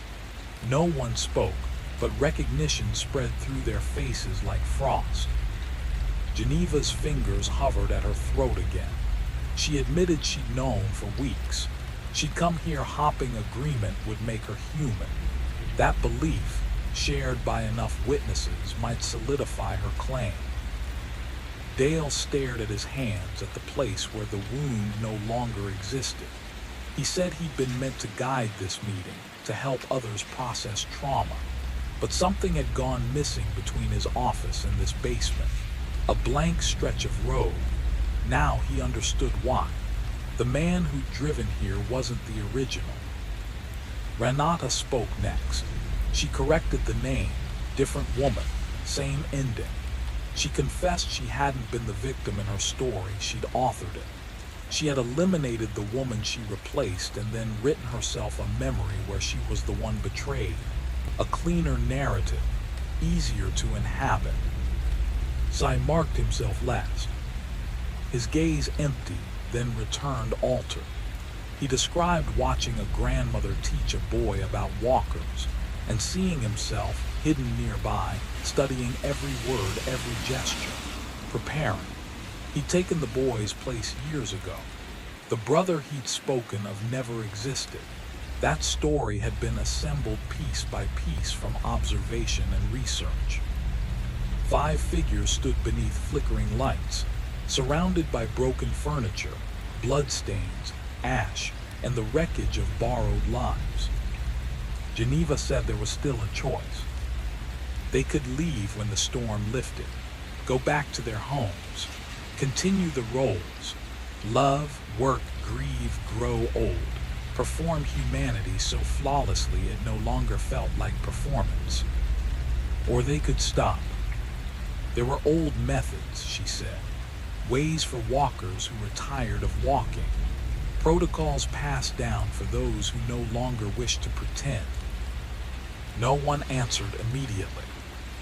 Outside, the storm pressed closer, patient as breath. And for the first time all night, the silence didn't feel empty, it felt expectant. No one spoke for several seconds after Geneva mentioned the old endings. Then Renata broke the quiet with a simple question. Did anyone here actually want to stop existing? The answer came immediately. The first Judith said she didn't want to disappear. Whatever she had been before no longer mattered. She wanted to keep waking up as Judith Carver, to keep carrying the weight and warmth of a life that now felt undeniably hers. The second Judith agreed. If identity was something built through living, then they had both earned it. They could share the name, share the truth, 2 versions coexisting. Sai shook his head slowly. That kind of symmetry wouldn't survive the world outside this room. People noticed duplicates. Systems rejected them. Their entire survival depended on being singular. One story per face, one face per life. One of them would have to end. The 2 Judiths turned toward each other. There was no hostility there, only recognition. Neither could claim priority. Neither could prove originality. They were mirrors without a first reflection. The lights dimmed again, this time long enough for panic to stretch, and when they brightened, both Judiths were staring at the same place. Sai's backpack. They spoke in unison. You have something else. Not suspicion, certainty. Sai froze. Then slowly, he reached inside and pulled out a glass jar filled with a dark, syrup-thick substance that caught the light like old blood. He admitted he wasn't sure where it came from. One memory said his grandmother had pressed it into his hands long ago, warning him never to use it unless there was no other choice. Another memory insisted he'd made it himself only weeks ago, following half-remembered notes and instinct, hoping it might be real. The jar looked ancient, but appearance meant nothing anymore. What he believed, what he felt, was that this was meant for moments like this, when 2 walkers couldn't separate, when identity had doubled and needed to collapse back into one, a catalyst, a gamble. Maybe walker rituals worked the same way everything else did. You believed hard enough, you performed convincingly enough, and belief turned into function. He opened the jar. The smell slammed into the room, metallic, resinous, sweet, and spoiled all at once. Something that bypassed logic and went straight to the nervous system. He told both Judiths to drink, same amount, same moment. They didn't hesitate. The moment it hit her throat, Judith felt herself break open. Her awareness stretched outward and inward at the same time. Like glass under pressure, the other Judith didn't merge gently. There was no harmony. Their minds collided. Memories slammed together, overlapping and contradicting. She remembered standing over Annette, pressing the pillow down, feeling resistance fade, convincing herself it was necessary. She also remembered being Annette. Air gone, chest burning, the crushing weight above her. Staring up at a face she loved and realizing too late that love had been perfectly replicated and emptied of meaning. Both memories were complete. Both were true. They didn't cancel each other out. They existed together, screaming for dominance, tearing at the same consciousness, forcing her to hold victim and executioner, original and replacement in the same breath. And somewhere beneath the pain, beneath the fracture, a terrible clarity formed. This was the cost of becoming real. To carry everything. To remember from every side. To live without the mercy of forgetting. Both histories burned with the same intensity. Neither felt borrowed. Neither felt secondary. They were equally hers. Her body reacted, or perhaps the space around her did. The distance between the two selves vanished. They were pulled together without choice, as if the substance in their blood had rewritten gravity itself. When their skin met, reality failed. What followed wasn't fusion, it was collision. To the others, it looked like time malfunctioning, limbs separating and rejoining. Faces overlapping, then splitting, then snapping back together. Motion running forward and backward at once. No soft edges. No mercy. Identity didn't blend, it detonated. Then it stopped. One figure remained, standing alone in the basement. Judith swayed, breath uneven. She lowered her gaze to her hands and felt the question dissolve before it could fully form. Which hands were they? The idea no longer applied, the concept of which had lost meaning. She searched for a memory that would anchor her, original or copy, first or second. The answer came back as both. Inside her, timelines ran side by side without touching. She remembered being 7, dusty sunlight cutting through an attic, the thrill of discovering something forgotten. She also remembered approaching that same house years later, patient and precise, choosing a life to take. Both memories insisted they came first. Both were correct. She carried two childhoods that refused to agree, two versions of a mother's face, one seen with trust, the other studied for flaws. She remembered wobbling on a bicycle, scraped knees, and laughter. She also remembered practicing that wobble from observation, learning balance by imitation rather than instinct. The contradiction didn't tear her apart. It stabilized her, painfully. She wasn't broken in the way things usually break. She functioned. She stood. She breathed. But inside her was a permanent argument that could never be resolved, a consciousness engineered from incompatible truths. Dale approached with caution, as if sudden movement might shatter her again. He asked if she was okay. Judith tried to answer. One impulse surged toward reassurance. Another rose screaming. They arrived at the same moment and nullified each other. The sound died in her throat. She nodded instead. The gesture felt dishonest. It also felt accurate. Geneva asked if she could remember both lives. Judith said yes, then realized the word was insufficient. Memory implied distance. This was not distance. This was simultaneity. She wasn't recalling two existences. She was inhabiting them, continuously, endlessly. Original and replacement, observer and participant, human and something that had learned humanity too well. Both alive, both real, and neither capable of letting the other go. Existing within a single mind that could never settle its arguments and could never divide them cleanly again. Her thoughts drifted to the tomatoes in her Albuquerque garden. There was a version of her who knew that soil by touch, who could tell from the curl of a leaf when water was needed, who found quiet dignity in the repetition. There was another who had learned the same motions by observation alone, who understood the steps but not the comfort they once carried. When she went home, who would kneel in the dirt? Both would. Neither would. The question itself had lost meaning. She met the other's eyes and saw the truth mirrored back at her.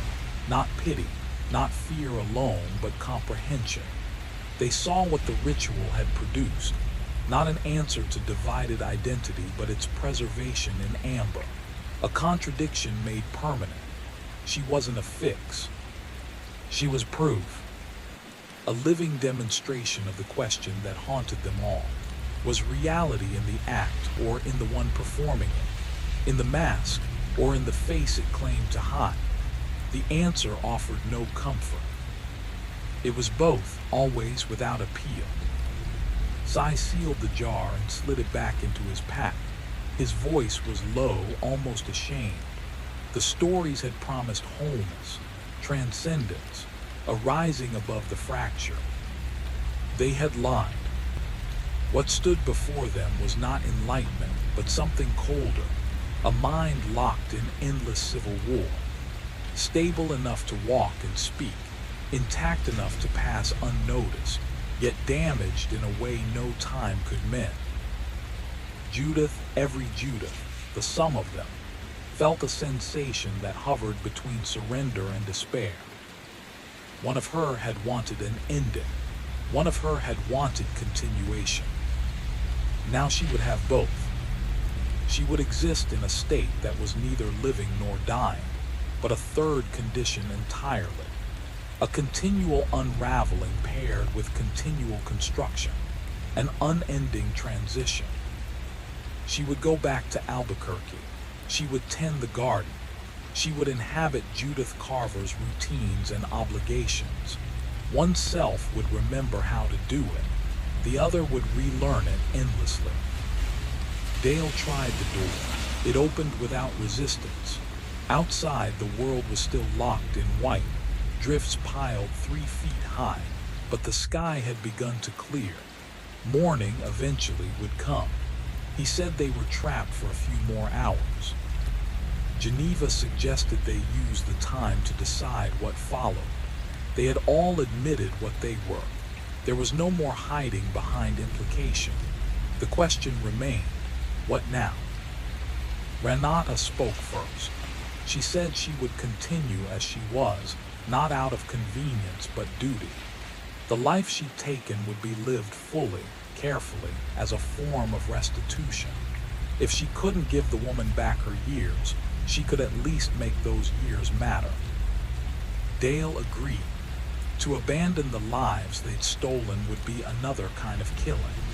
The only redemption available was to live well, to honor what had been taken by refusing to waste it. Cy added thoughtfully that humans spent their entire lives performing versions of themselves anyway. Roles learned, adjusted, refined. Most never realized how much of their identity was rehearsal. Maybe walkers weren't so different after all. The thought settled heavily in the room, unwelcome and unanswerable. And in the center of it, Judith stood, gardener, observer, thief, victim, whole enough to endure, broken enough to never be at peace, carrying the burden of being the truest answer any of them would ever get. That different, Judith remained at the center of the circle, holding everyone's words at once. She could do that now, carry multiple angles without choosing between them. Mostly, she felt exhausted, not physically, but deeper than that. Worn down by questions that refused to resolve, worn down by language that kept failing. Every label felt borrowed, temporary, too small. She said she was tired of the word walker. It had never belonged to them anyway. It was a name given by frightened humans trying to fence off what they didn't understand. Whatever they were now came after that, after the imitation, after the divide. Something new, something that only existed once the act became indistinguishable from the actor. Dale nodded. He said it felt right in a way the old categories never had. Around 3 in the morning, the sound of plows reached them, the scrape of steel on asphalt, the blunt reassurance of order returning. By 4, the roads were open again. No one spoke much as they gathered coats and bags. No one suggested staying in touch. There was nothing left to coordinate. What bound them had already done its work. They climbed the stairs one at a time and stepped into the thinning dark. Engines coughed to life. Windshields were cleared by gloved hands moving on instinct. Judith sat in her car for a moment before turning the key. The single Judith, the merged one. The many folded into one shape that could still drive, still stop at red lights, still go home. She thought about the long road back to Albuquerque, about the garden, about the life she had built, stolen, inhabited, earned. She decided she would tend the tomatoes when she arrived, water them slowly, remove the dead leaves, do the small, ordinary maintenance that kept living things alive.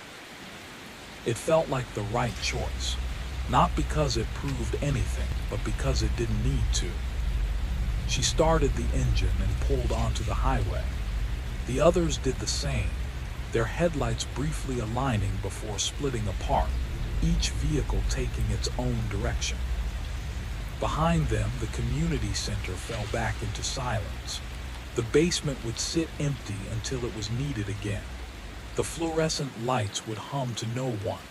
Dust would settle. Nothing would mark what had happened there. Somewhere beyond the receding storm, those who had become something else would wake up and make coffee. They would go to work. They would answer emails. They would tend gardens. They would perform humanity so completely that the performance dissolved into fact. They would forget what they were, then remember at inconvenient moments and continue anyway. Because continuing was what humans did. The storm was over. The roads were clear. Morning was approaching. And in Albuquerque, tomato plants waited patient, indifferent, alive, for hands that would care for them with absolute attention. One part of her remembered how. The other would learn again. Neither would ever know which was which.